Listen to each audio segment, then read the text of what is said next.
Are we live? You are live. Okay, great. Well, I want to thank everyone for joining us for the next edition of the truck traffic work group.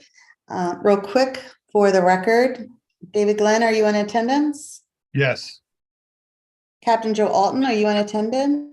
I am here. Lewis? Yes. I'm not saying your name right. Campion. Paul Ishak?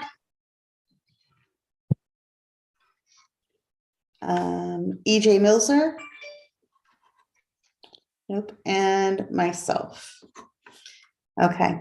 So we have 4 of the 6 members in attendance, and that is a quorum, so we can continue.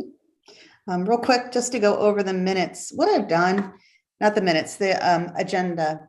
What I've done is I've taken from the resolution the objectives from the city council, gave to us for our purpose, and put them in as items for our agenda. So that explains that for you. We'll go over them. We don't necessarily need to do them sequentially. I just listed them the way that they were listed in the in our instructions, taking off the very first one, which was evaluate existing truck routes, because I felt that we've already obtained that. Which brings us to the first item, which is our minutes. If everybody has had an opportunity to review the minutes from the last meeting, I'm showing them now. You can see where I put in that we did evaluate the existing truck routes and the discussion that we had, as well as the agreement. I have those system resources. Does anybody have any edits to the minutes? Hearing none. No, May I have a motion to accept the minutes? So moved. Second. Who was the second? Was it Lewis? I spoke. Joe second. Lewis can certainly have it. It doesn't matter. Dave? Okay, all in favor? Aye. All right. Aye. Any opposed? Okay, so minutes are accepted as written. The first, let me click out of that. So the first thing for us to discuss is develop a map of restricted roads in the city and provide a map to vehicle operators using the best available technology. So let's just start with the first part of that. I included in the distribution for today's meeting the map that was provided by Cap Malton. Has everybody had a chance to review that? Yes. Yes. I have it up on the screen. Can you all see it up on the screen? Yes. Okay. The only thing I saw on here, which I had a question about, was Out Chapel Road past, what is it, Bully Rock Parkway. We have it extending out with blue. I believe trucks are allowed to go that direction. Is that correct? Because if we don't have it, it's a dead end if they come down Bully Rock Parkway errantly. Yeah, all right. I think you're talking about right, and it actually looks like it's almost right at the borderline of the city, where you're talking about that crazy 3-way intersection. Yes. Yeah, so I think you are correct. Right there, it should be red going out like towards Aberdeen. Okay. Yeah. So I could reach back out to them and have them make that correction. So how would we quantify that change? Right turn on Chapel Road. I'm going to say county area. I understand that. Red. Okay, I just need it for the minutes. Yeah, no, that's fine. I mean, I certainly understand when you reference it being the county area, so. Okay. Does anybody else have any other roads that should be identified as blue, in your opinion, or currently marked as no truck traffic?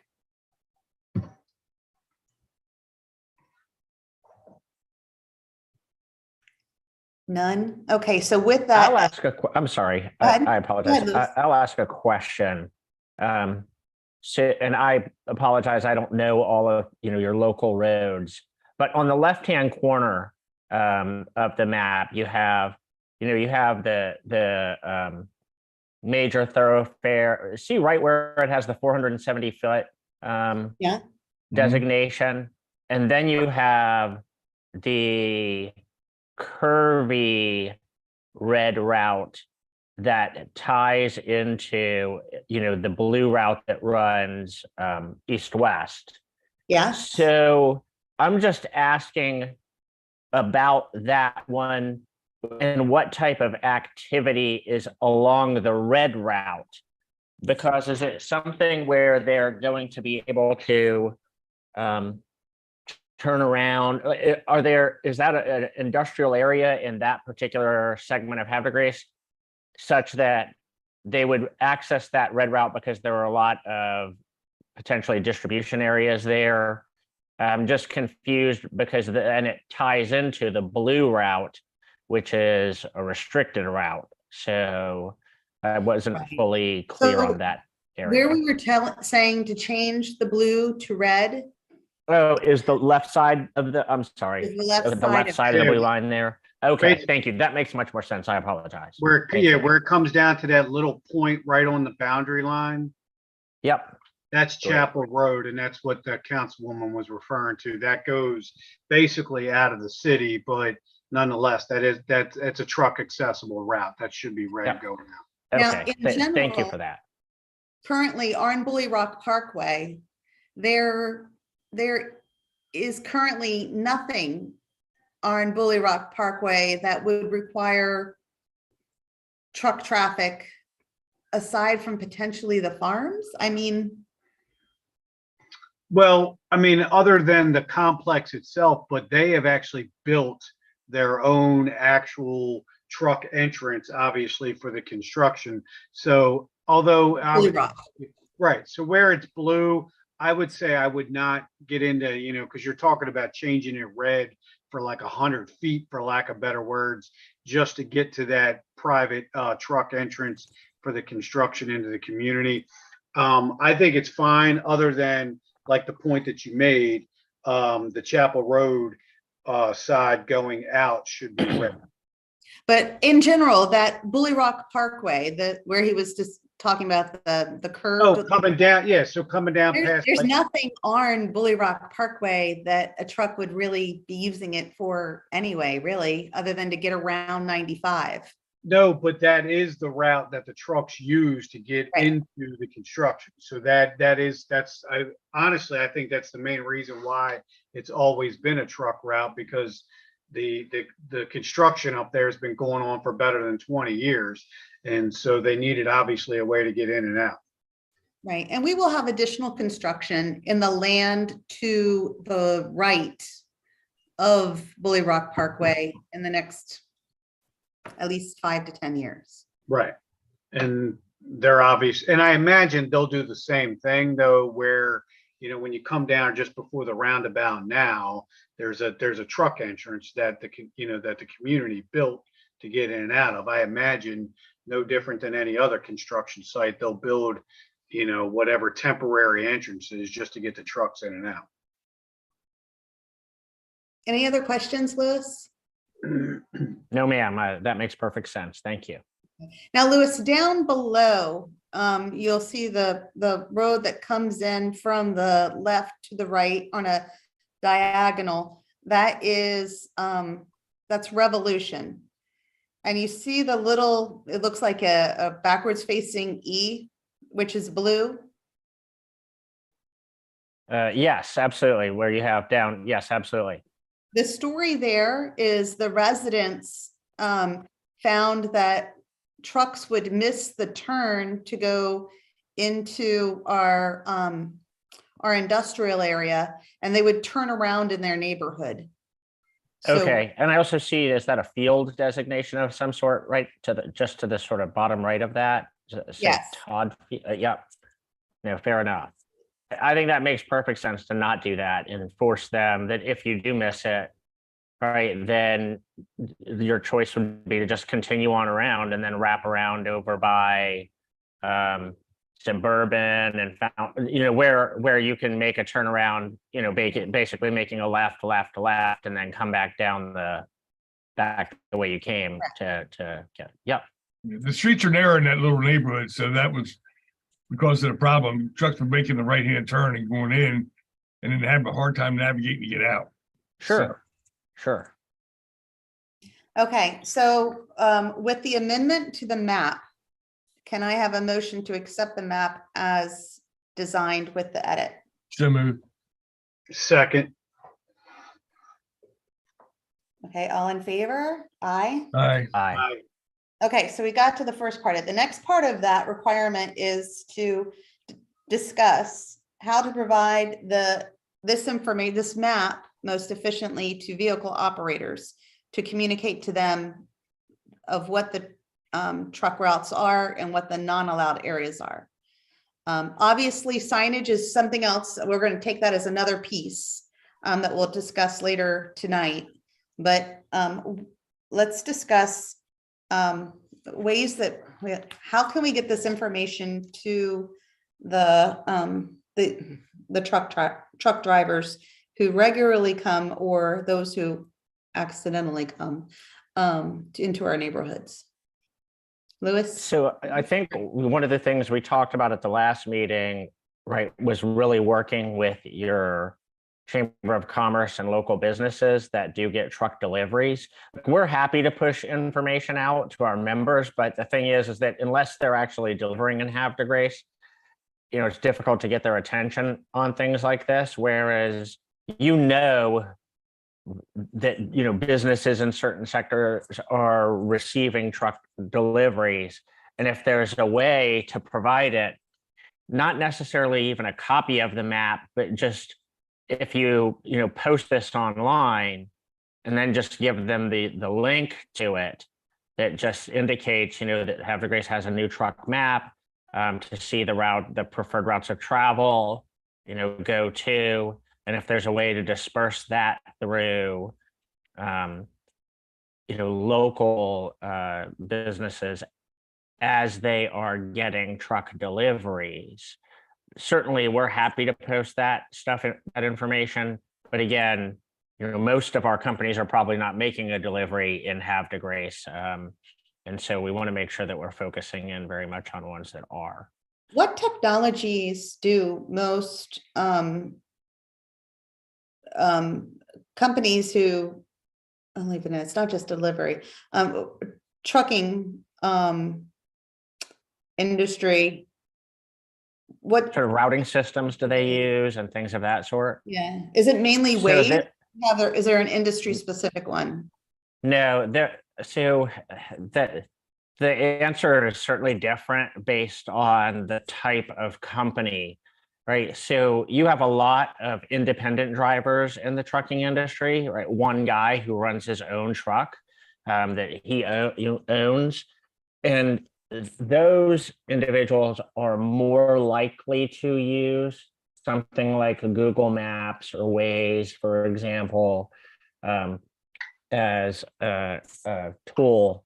For larger carriers, they're much more likely to have dedicated truck GPS, right? Which one of the things that Baltimore County has been trying to do, and I don't believe they've been successful with it, is trying to push information out to Waze, for example. But when you get it in a GIS format, and I think you sent the URL earlier today for both Baltimore County and Baltimore City maps, that when you get it in a GIS format, it starts to get picked up, as I understand it, by a lot of the software providers. And so I don't know how that exactly occurs, but apparently it does. And so being able to put it in a GIS format ultimately is of value for that reason.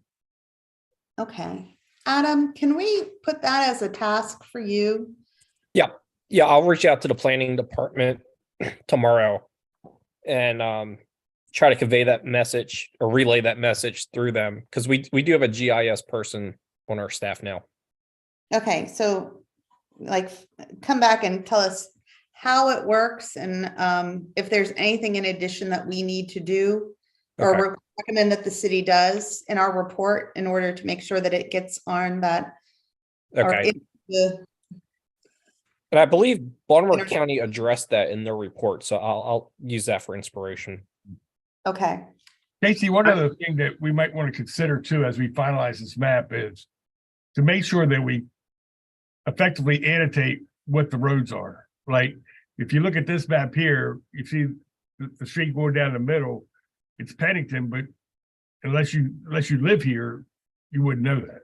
right, So if a truck's coming from out of town, he will know. I mean, he sees the red lines, but he says, well, where do they annotate to what the road actually is? Is it Otsego? Is it Pennington? Is it Revolution? You know, those type of things. It's Market Street, you know, type of thing. right. So maybe if we, Joe, you see how some of them have names on it? Is it possible to work with the person who created the map and get them to maybe take Fountain Street and Bourbon off and instead add the words for Revolution, Union, Junietta, et cetera? Yeah, I mean, I could certainly ask. I don't know what program that they use, whatever, that kind of thing. I could certainly ask in that regard. Okay, While I have the floor real quick, the amendment that I need to make for the Chapel Road part too, just as an FYI, can I get that done next week? Because I'm not in the office tomorrow, so. yes. Yep. Okay, thanks. Okay, so you're going to also ask to add. Yeah, I'll reach it when I go over. I've been stopping over and talking to them, and they've been super helpful. So I'll pop over early next week, and I'll make that ask. And that would be really helpful. I appreciate you guys bringing that up because, you know, as someone who doesn't know your roads, I've been sort of struggling with zooming in on the map, zooming out on the map, trying to identify what road is what as we've talked. So Right. that would be very helpful. And on the GIS piece, I think that occurs kind of more naturally. So that'd be great. Thank you. Now, within our city, we have a couple of large industries, well, like businesses. Pepsi would be an example. I don't know who else. Smucker's used to be down in the industrial complex. They're still there. You got Dunlop, all those big companies down there. So So I'll reach out through the Chamber of Commerce to find out from them if they'll help us or if they have any suggestions or what they'd like to see us do in order to get the mapping communicated to the people. That either they receive deliveries from or, well, for the most part, they're not our problem. It's for the, I think it's more the independent, it's the people that come off of 95 that is our problem. So. And again, too, like you said earlier, once we get effective signage in place, that may help in the long run too. Right. Okay. So, and I'll add that as a task for me to talk to large companies about maps. Okay.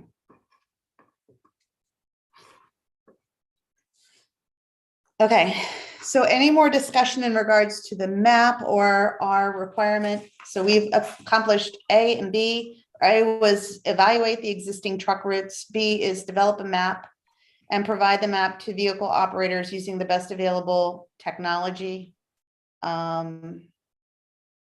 So our recommendation would be, I'm assuming, and I'll write this up for everyone. Our recommendation will be for the city to make the map available on their website and distribute that information through the Chamber of Commerce and businesses within Havre de Grace to inform their delivery drivers. Everybody in agreement? Concur. Okay. Absolutely. With regards to messaging on that, Councilwoman, just if there are questions, I think we have to be prepared to just explain. It doesn't mean you cannot drive off of a red route, but you can only do it when you have to use another route to access your delivery point or pickup point, right? So people don't panic all of a sudden thinking, oh, I can't get here or I can't get there.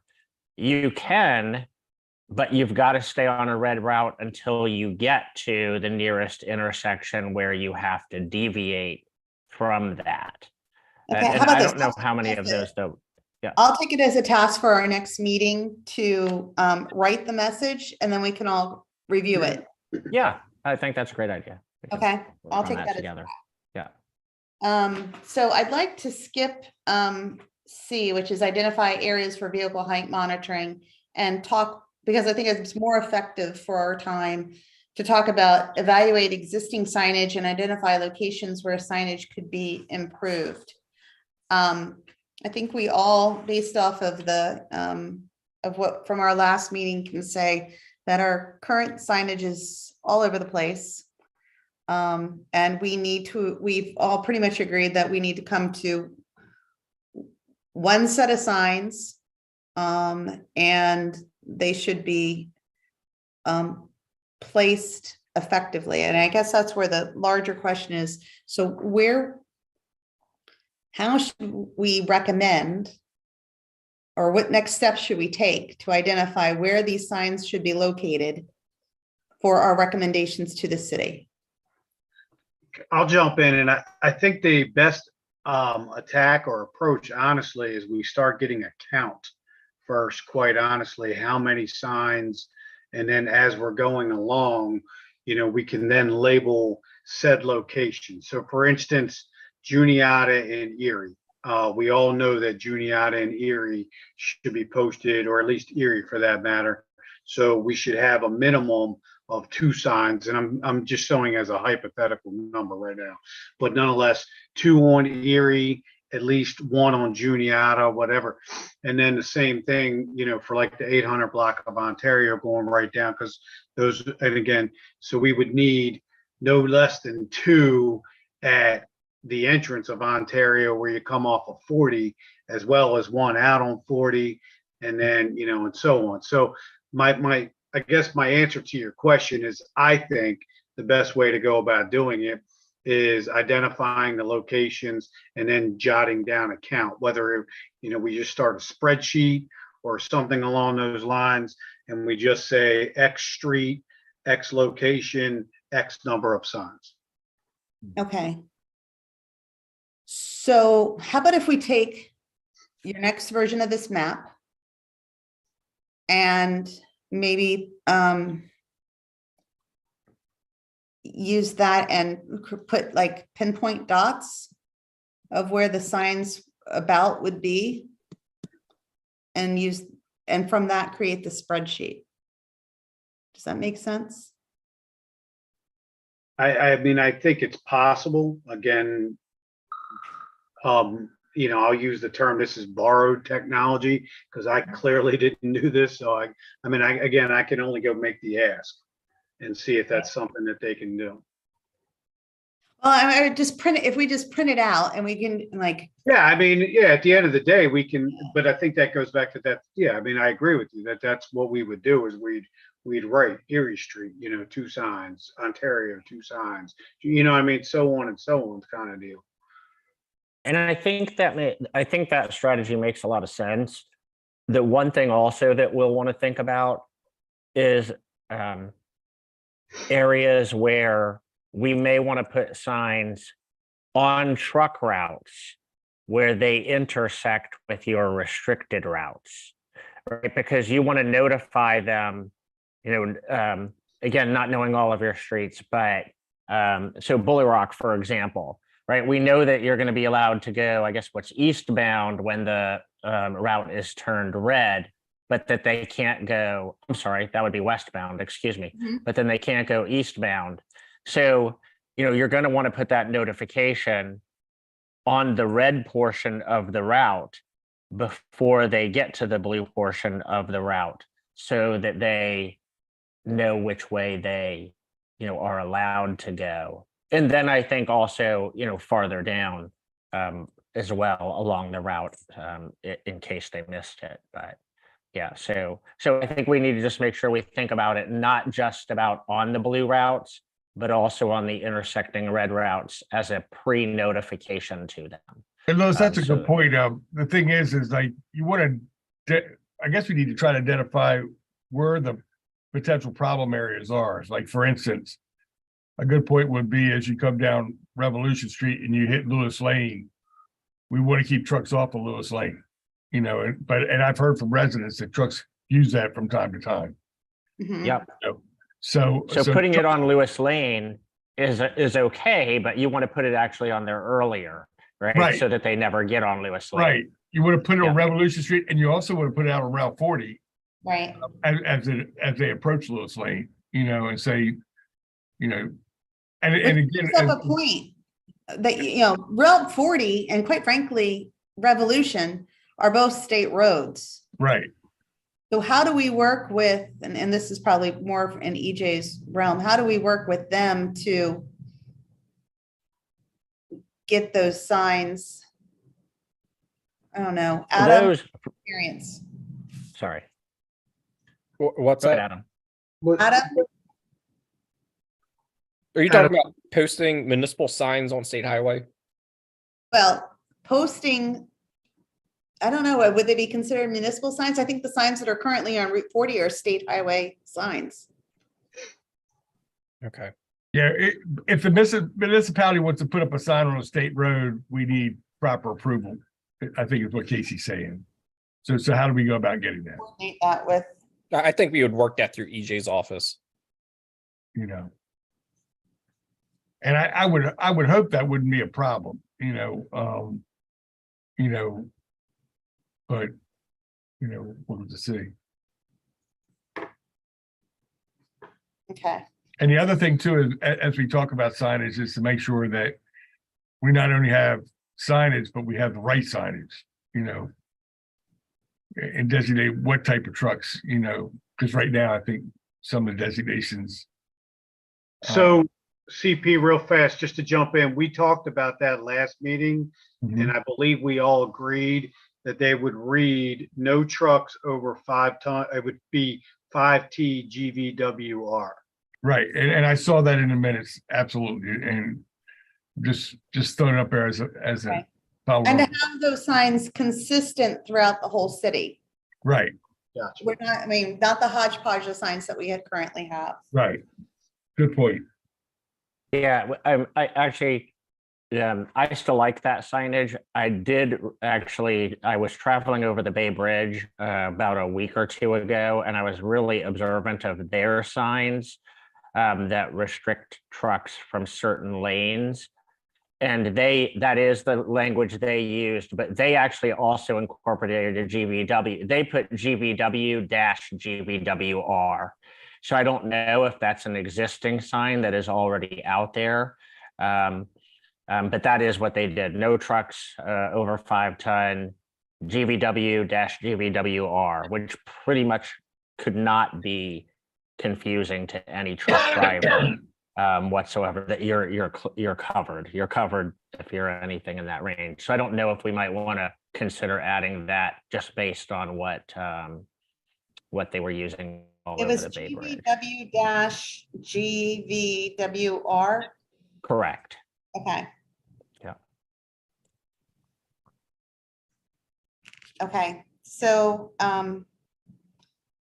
Joe, when you get the next version of it, and print it out, what I can do is I can start just in pencil, put like a 1 with a circle around it where a sign should be, and then create a spreadsheet that corresponds to it and start filling out this spreadsheet. Yeah, I mean, I think that's the easiest way to go. And I mean, I think Yeah. that, the concept in life is make it as easy as possible. So I mean, With not the intent of the version of the map with all the little 1, 2, 3, 4, 5s being up on the website, but yeah, Yeah. no. Yeah, I agree wholeheartedly. Right. I think if we can get going back to if we can get the streets labeled on the map, then I would post that on the website. But I wouldn't post, hey, there's 2 signs here, 2 signs there, kind of Right. deal or whatever on the website. the other one's just for like Yeah, our. I think that's our internal working document to just try to get to a consensus point of, I mean, and again, at the end of the day, I know it's been referenced earlier that there's going to be a budget, number that's going to be tied to it. So we need to know how many signs, and then obviously whoever does it's going to be like, well, X number of dollars it costs to make each sign. So this is what it's going to cost to do this. Right. Okay, so anybody else have anything else that you want to bring up in regards to the signage and our path forward for that? The only thing I would say is based upon what Joe said about at a budget, if we're tied to a budget, and that ties our hands as limits the number of signs we can have, we'll probably get to a point where we have to prioritize where we put them. Okay, I mean, and really, I would go after our major choke points first, maybe a 1 to N list. Yeah, like for instance, it appears that Ontario Street and Erie Street have been major choke points, and so we just need to make sure that we benefit those residents in those areas, Right, and then we'd also have to understand from the state's perspective, do we buy the signs for them and they put them up, or do they provide their own signs? Do they just move the signs they currently have? I don't even remember what their signs look like. Yeah, I mean, both state highway and the transportation authority, because we do have a section that belongs to them. They both have sign shops that Yeah. obviously produce, or whatever type signs. I don't know whether or not, they're going to ask the city to pay for it or not, but they certainly have the capabilities to make them. right. Yeah, I don't know what it says. Okay. So along these lines, but just so you all are aware of it, I reached out to Joppatown High School. They have a Homeland Security program, and part of their Homeland Security program is a GIS capability. GIS capability, where they're trying to teach the students how to use the software. I reached out to them about the potential of coming into Havre de Grace and just in a quadrant type of approach, mark where all the signs are. I talked to EJ about it. It's expanded a little bit to also identify where the yellow curbs are, et cetera, so that we can get it correctly marked into Beehive. And so far that's progressing. It sounds like something that the school is interested in and can use as a learning opportunity for the students. So more to come on that. It's just tangentially related to this, but it's the kind of thing that would have been great to have in the first place. And what I would say to that is if we go ahead, we move forward with that initiative, as we get close to being finalized, let's give those kids a real good positive write-up. I mean, you give them some visibility that they did some positive things for the city, and it's always good to say thanks and give them kudos for a job well done. Right. I'd love to bring them into City Hall and do something good for them during a city council meeting. awesome group of students. I also was able to join with them when they went to go see Soberni, which is the stands for Chemical, Biological, Nuclear, Radiological. I don't remember all the things. Basically, the people who go into the really dastardly situations for the United States Army and remediate everything. So they had a tour, and the students were just wonderful. So it'll be the same group of those students really helping us out. So next up, we've dealt with all the easy hanging fruit. Now we're going to get to a couple of things that are a little bit more challenging. We have about 20 more minutes. And that is talking about enforcement. And Louis, how in the other jurisdictions, the conversation of enforcement, how did that start and how did that go? So, okay, because obviously we were working on, the fact that they had authority for the height monitoring systems. What happened is that we identified where the problem areas were that they wanted to put cameras. What were the potential height needs of cameras on certain areas. So for example, there was one particular location that was having a problem with a lot of package delivery vehicles that were coming through its neighborhood as a cut through, not to make a local delivery. So at that location, the camera was placed at 10 feet, and at all other locations, which tended to be more traditional types of trucks that were having problems cutting through, we agreed to set the camera at 12 feet. Baltimore City and Baltimore County both, virtually all the cameras are set at 12 feet except for one. Then there becomes a conversation around, so once you identify the locations, how many cameras do you need? Which directions do you need them? So we would talk through those items and come up with a set number of cameras that we felt like those jurisdictions would find sufficient. There is a factor, I know we're talking about cost a bit here, right? Those cameras are not cheap. You'd probably want to reach out to their procurement offices to get a sense of what the cost is. We really didn't talk as much about traditional enforcement. Right? We talked a lot about signage, obviously, but traditional enforcement wasn't really a component that we were looking at, because the sense in those jurisdictions was that traditional enforcement was not working along select areas because they just didn't have manpower, to do that. Then the conversation really turned to also what would be the process if you did install a camera for contesting or notifying someone that you had that had a legal delivery and did have to access that route. What kind of information would they need to provide to avoid a citation or fine? To whom would they provide it? Who would be responsible for that within the city or county? And then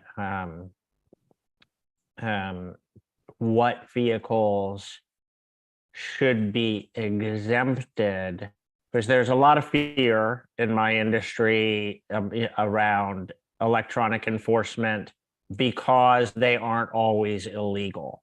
So unlike a speed camera or a red light camera where you basically did it or you didn't do it, a truck camera doesn't mean that you were operating illegally if you're on a restricted route. If I had to make a pickup or delivery on that route or use the route to access my point.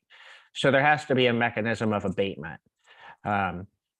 One thing that we talked extensively about is automatic abatement for certain types of companies that you would expect to traditionally operate in residential areas. For example, school buses, perhaps transit vehicles, garbage trucks, household goods moving companies, home energy, right? If you have delivery of propane or natural gas, for example, that's where those vehicles, frequently operate. So we created an automatic exemption process for them because we don't want to be overburdened in certain industries where they are frequently in neighborhoods. And also the county or city doesn't want to be overburdened by a bunch of camera citations that they then either have to abate or worse, has to go through a court process and ultimately result in, a dismissal or evidence provided of a legal route. So those are the kinds of conversations we had. The penalties and the like are very specific already in Maryland law. So that, the city really can't deviate from those because the enabling legislation on these cameras spells out the process of warnings and then notification with increasing fines. So there's still, a good bit of discussion among you guys, like what areas are you interested in camera enforcement because you have maybe a very severe problem, if alternative traditional methods of enforcement aren't working. I guess that's my question is vehicle height even an issue in heavy race? I mean, if we put this map together about where truck traffic is,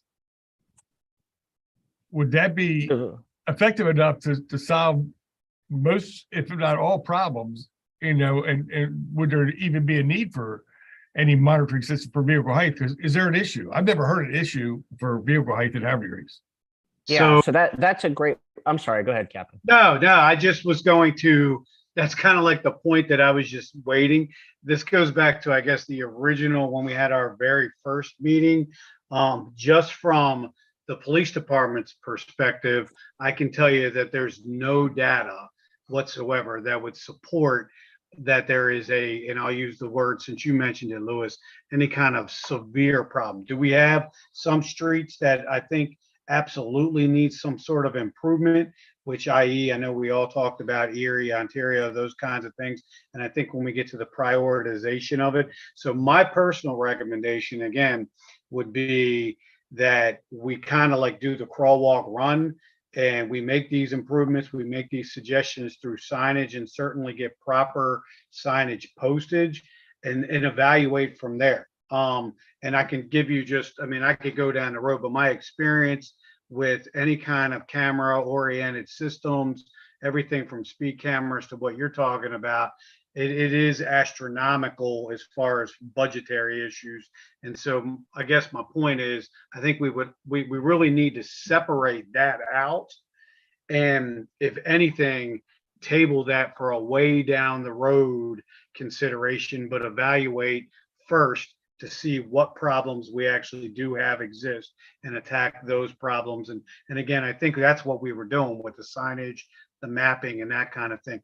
The height restriction stuff, to your comments, sir, Mr. Glenn, yeah, I don't know of, and again, I researched the data before this group ever even started, and there is no data to support that we have a problem with the height restriction issue. Yeah, So and that's a believe really the height restriction is simply the mechanism to make it so that you can measure whether or you are not right, it's Cassie. on the road that shouldn't be there in the first place.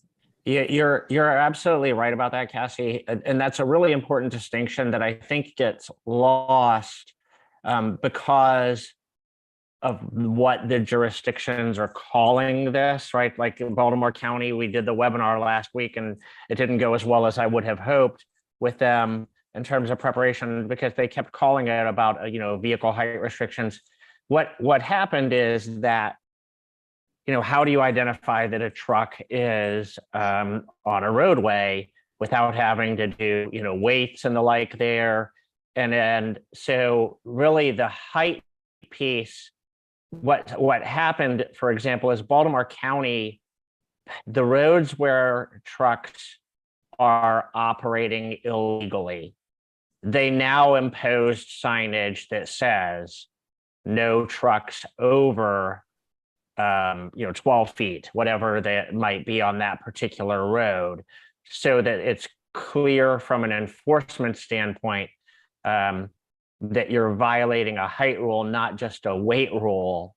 And then you're exactly right. That's the mechanism for them to identify that there's a truck so that a photo is taken, right? So, and that it doesn't hit all the vehicles who are passing through that might be, smaller vehicles. So while weight has been certainly the factor for signage with route prohibitions everywhere, right? No trucks over this particular weight. They also added signage that indicates, no trucks over X feet high. And what I had to explain to our members, and Captain, you'll know this already. So, right, unless there's a posted restriction because maybe you have a low bridge clearance or something like that, then the legal height of a truck, I think nationally, but certainly throughout the state of Maryland, is 13 feet 6 inches, unless posted otherwise. So our members were being confused by the terminology around height cameras and things of that sort, because they were thinking, well, I'm fine because all my trucks are below 13.6. And so they don't think they ever have a problem. What we had to re-clarify for them is that the cameras are really there because you're violating a no trucks on this route, not because they're actually, your vehicles are over height. So you're exactly right, Cassie. Okay. So that brings up a really good point about, if video enforcement or electronic enforcement is used, there might be additional signage necessary. So I believe there's two different kinds of, just for the sake of our conversation, two different kinds of enforcement that we need to discuss. Electronic enforcement, which does not require a person physically there, or traditional enforcement, correct? Even with traditional enforcement, Joe, if you catch a truck on Erie Street that's currently posted, what is the current fine? Or what is the? I don't have the fine schedule in front of me, but I could tell you it would be violation of a traffic control device would be the first. And then, but then you can go down the truck restrictions, and then obviously they're specified, but the very general one would obviously be violation of a traffic control device. Sorry, I don't have the fine schedule in front of me. But to that point, there's a whole lot of so for instance, our police department, we don't have anybody that's a certified motor carrier safety inspector. We just don't have the staffing for that. Other agencies, i.e., right across the road, do. And, we could network with them and do like different blitzes. They already have jurisdiction in the city, that kind of thing, where we could establish, random vehicle inspections and weight and everything else under the sun in regards to truck restrictions, that kind of thing, as far as like enforcement goes. My thought behind this whole thing in general, first of all, though, would be get the signs fixed first. We do the whole, even if you put like orange sign, like, hey, flags, like, hey, new signs, that kind of thing, pay attention, get everybody's attention first, see if it's working. And then if not, then obviously we have to step up enforcement, which would mean specialized details and that kind of thing, and then go from there. So I think, just to give you another task, coming back and letting us all know what the current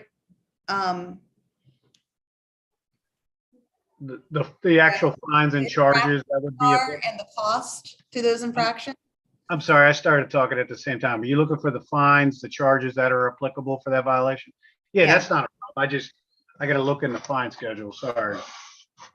See, I knew I shouldn't have did this from my basement tonight. I'm not, if I What was is in my fines office, and infraction schedule?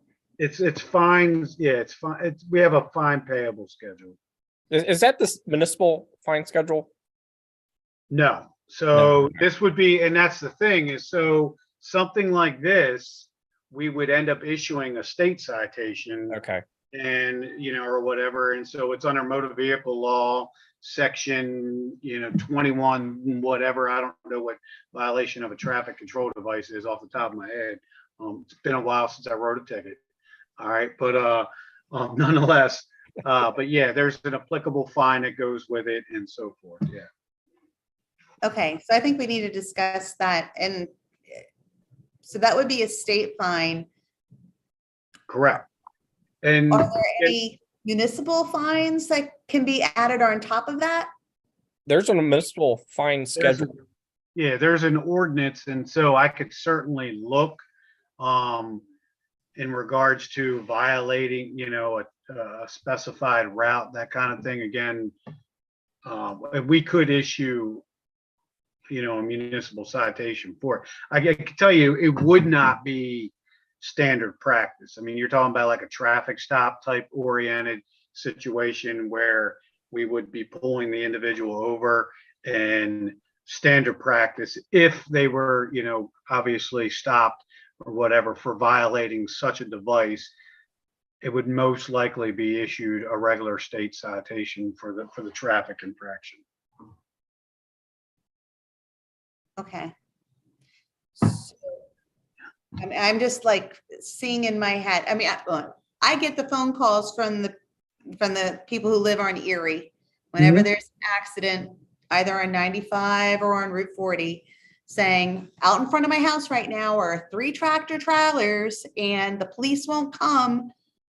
So it's those situations. I think. Yeah, I mean, and certainly, again, I think we all sympathize with those phone calls. The unfortunate aspect, and Lewis alluded to it, is that most people don't know that 9 times out of 10, we only have 3 people working, sometimes 4, or whatever. And so in that regard, if they're dedicated to dealing with the crash or whatever else it is going on in the city, we don't have a dedicated traffic unit. Or for that matter, as I said, we don't have anybody that's a certified motor carrier inspector. And as I don't know that I would advocate trying to do that, because then they have to complete X number of inspections every year in order to maintain that certification. So, I mean, there are specified, like I said, the authority police right across the bridge have 2 scale houses and folks that work there, and that's what they do. I just shared. Yeah, I'm looking at, but see, that's that's a parking violation. What's a commercial vehicle in residential zone? Correct, but it's a parking violation. Okay. Right. And so, and those are, again, if somebody parked their truck on one of the residential streets or whatever, Overnight. yeah. Gotcha. Again, and I guess my point is if we get the right signage in place, maybe that in and of itself might cure most of the problem. Yeah, I agree. Again, I think that's the route we really need to go with first. That's just my opinion, but my opinion is in agreement with yours, that we start with the signs first, get the signs right so that they all, say the same thing, and then evaluate and see if that helps. And then again, I'm all for improving if there's still a problem. And if there is a problem after that, we attack the problem relative to height monitoring systems where the problem areas are. Agreed. Yeah, you can be very selective about where, understanding that it requires a lot of resources to operate, to buy one of those systems and obviously operate one of those systems. They tend to have a negative return, and I mean that positively, in that if you have an area where you're seeing a large amount of cut through truck traffic, it goes away pretty quick once you have put in a monitoring system.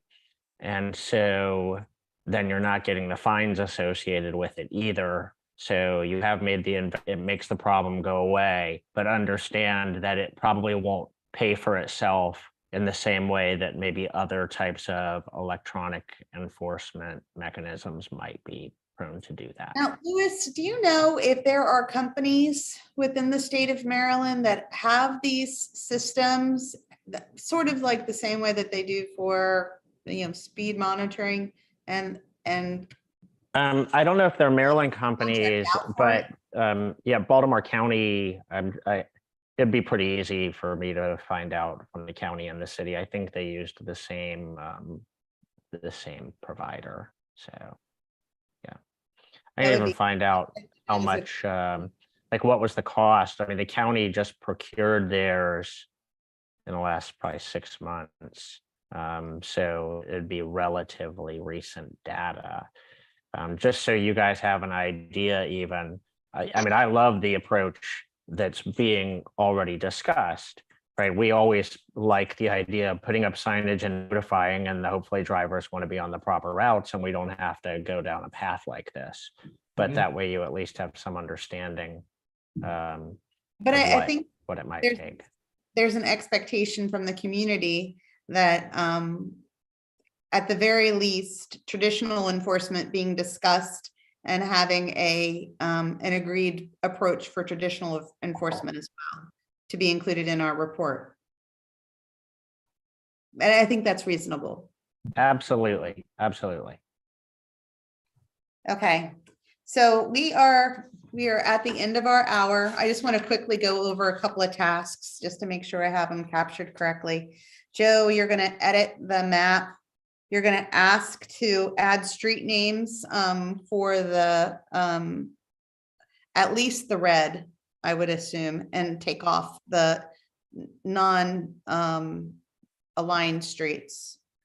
I will reach out to large companies and get a couple of their perspectives in regards to maps and draft a message that for us to consider to for the city, to recommend to the city to reaching out to the Chamber of Commerce. And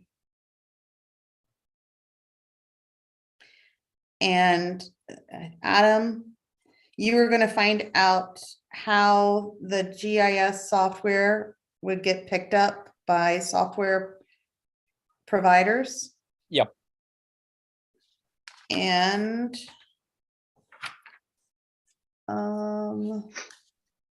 Joe, you're going to get to us information about the fines and infraction schedule and the municipal fines.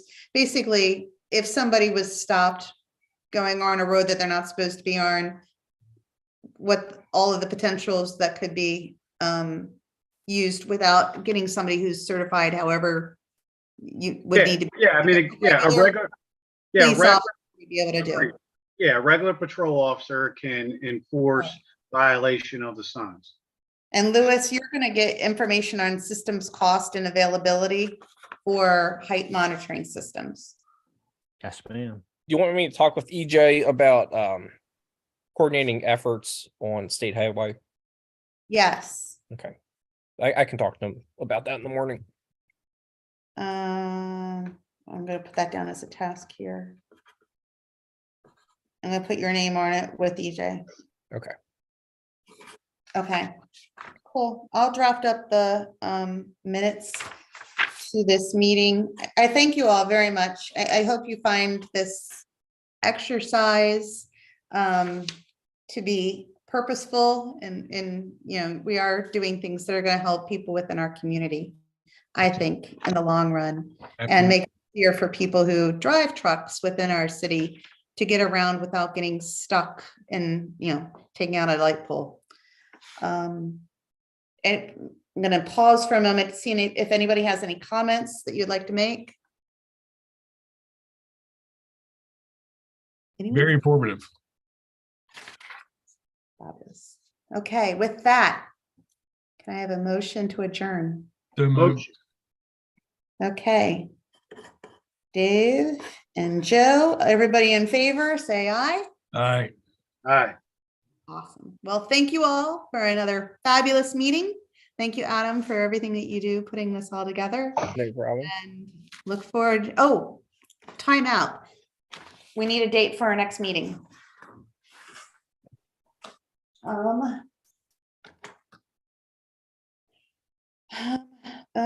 So we are currently at March 2nd.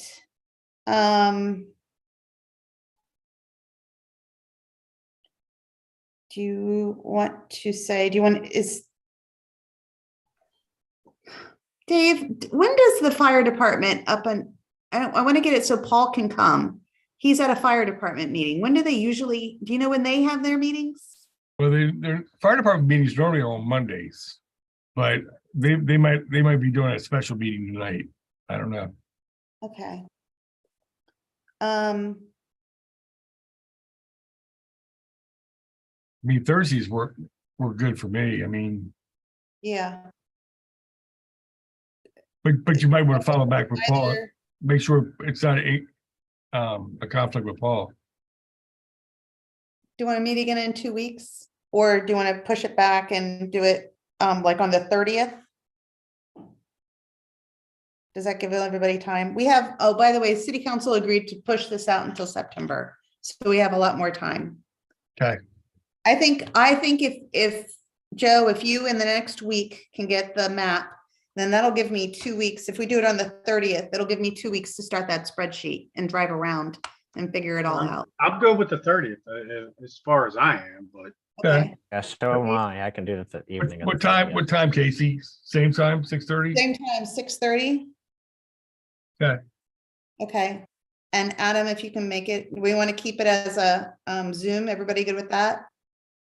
Works for me. yeah, we can do that. I mean, whatever. I know you were We'll do referencing it earlier. from his basement.